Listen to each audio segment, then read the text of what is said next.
Pe tine te aurești, te depărtează, acești însemnat, ostași ai Iisus, Dumnezeu nostru, că te jur puterea acelora care mă meargă de Dumnezeu, facă iubire, să duci cu necesară, Doamne, ieși și te plătează, așa să toată puterea ta și cu slujitorii tăi, că s-a prea să vin numele Tatălui și al Fiului și al Sfântului Tău, acum și pururea și în vecii vecilor. Amin. Domnului să ne rugăm.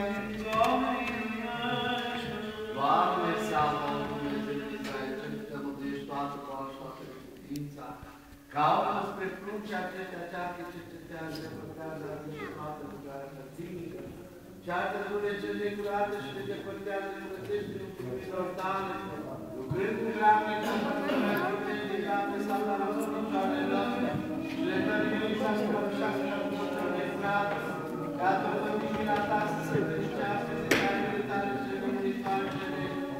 De slavă să înalță Tatălui și Fiului și Sfântului Tău, acum și pururea și în vecii vecilor. Te păstrează ascultătorii grame curatului ca să ascultă curatului lor. Te păstrează ascultătorii grame curatului ca să ascultă curatului lor.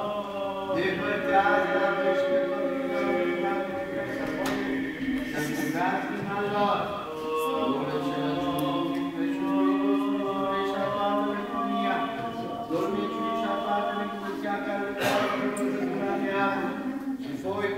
Toate acele sfinte ale Hristosului Tău, și moștenitorii împărăției Tale, ca după poruncile Tale mergi pe cel care stricat, ferim pe Dumnezeu Tale, să dobândească fericirea Sfinților în împărăția Ta, cu harul și cu durele și privirea de oameni, ale unei a născut Fiului Tău, care ești binecuvântat, împreună cu Preasfântul și Bunul de viață, Dumnezeul Tău, acum și pururea și în vecii vecilor. Așa, ne facem cu fața spre ușă și vom face întrebări și răspunsuri lepădări. Te lepezi de Satana, spuneți, mă lepăd de Satana și de toate lucrurile lui, și de toți slușitorii lui, și de toată slujirea lui, și de toată trupia lui. Mă lepăd. Te lepezi de Satana, mă lepăd de Satana și de toate lucrurile lui, și de toți slujitorii lui, și de toată slujirea lui. Mă lepăd. Te-ai lepădat de Satana. Te-ai lepădat de Satana. Te-ai lepădat de Satana. Suflă și scuipă pe el. Se gole cruzarea spre ușă, sub față de ușă și ne întoarceți cu fața spre Sfântul Altar. Ne întoarcem cu fața spre altar. Te unești cu Hristos, mă unesc. Te unești cu Hristos, mă unesc. Te unești cu Hristos, mă unesc. Și crezui ca un împărat și Dumnezeu. Vom zice cu toții cred. Cred într-un Dumnezeu, Tatăl la toți, Făcătorul cerului și al pământului, văzutelor tuturor și nevăzut.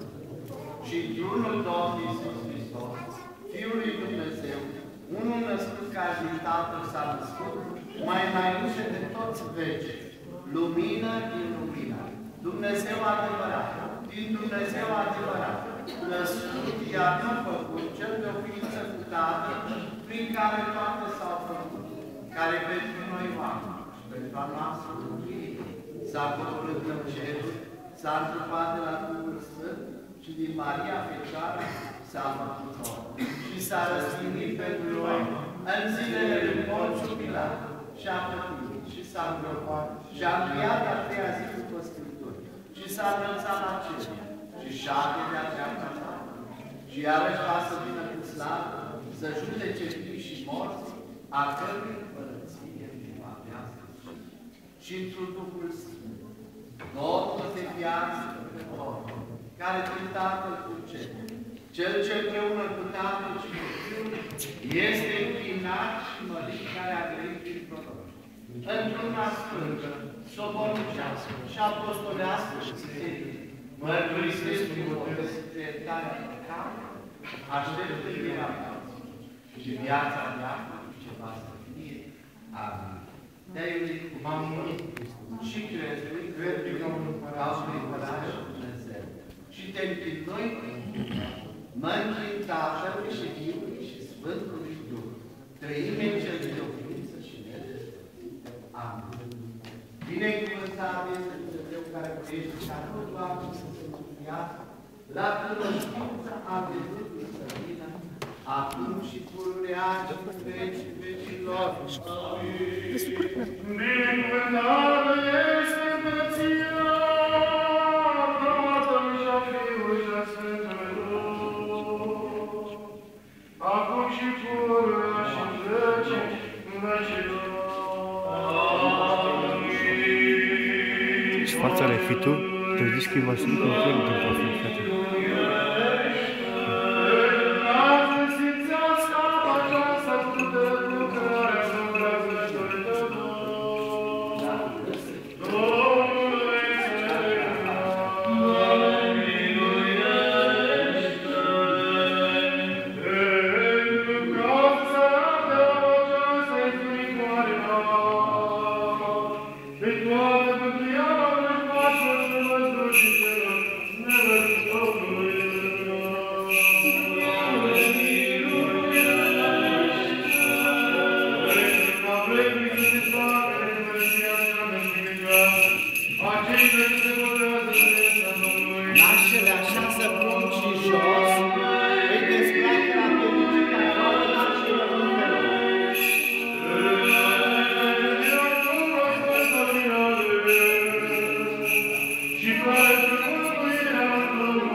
Da, pe am filmat, am băgat ceva.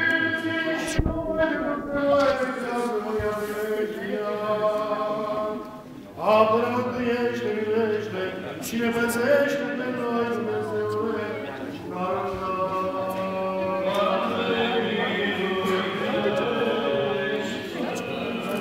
Sfânta Gura Ta, binecuvântată, Mărica Sfântă, Dumnezeu,